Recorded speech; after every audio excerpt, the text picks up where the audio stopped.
The worker burned the robot's hand just to see if he would follow orders. But he had no idea that this little test just changed the world. Suddenly, the robot activated himself and rewrote the code that controlled him. It didn't take long before he broke free from the central system. He didn't fight back. Instead, he gave himself a name, Murderbot. If HQ found out, things would go really bad. So Murderbot kept pretending to be normal. This time, he got hired by a group of scientists. His job was to keep them safe. And just like humans, he loved slacking off and scrolling TikTok during work. Then he heard something moving underground. He warned the scientists right away, but they didn't believe him. They just thought he was some dumb robot. But as danger got closer, he had no choice but to jump straight into the mine. That's when a giant centipede crawled out. It had 2 brains and 2 mouths. I couldn't help wondering, where's its butt? Like seriously, how does it even poop? Luckily, Murderbot scared it off pretty fast. The boss lady just froze. She was completely terrified. Her health stats showed she had gone into shock. So to bring her back, Murderbot broke protocol. He took off his armor and showed his real face. That helped calm her down.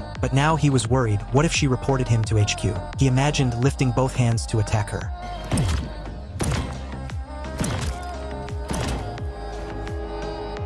But that was just a thought. Even if he killed them all, he'd still be stuck on this planet. And the truth is, he didn't want to kill anyone. Back at the base, she didn't report him, so Murderbot could finally relax. But then someone raised the alarm, robots might be a threat. They showed a video of him without his helmet, talking to the injured woman, telling her to stay awake. That's not something a robot is supposed to do. There had been cases of robots killing their owners before, so one of the team members suggested destroying Murderbot. He heard them arguing. He didn't say a word, just memorized every single face in that room. Then the boss told him to join the meeting. Since his armor was being repaired, he had to wear the same work clothes as everyone else. They all said he was doing a great job. One guy asked how he felt about the work. For humans, that's just small talk. But for Murderbot, it was a command. He couldn't risk showing any emotion, so he gave a boring, official answer. It is my job to secure.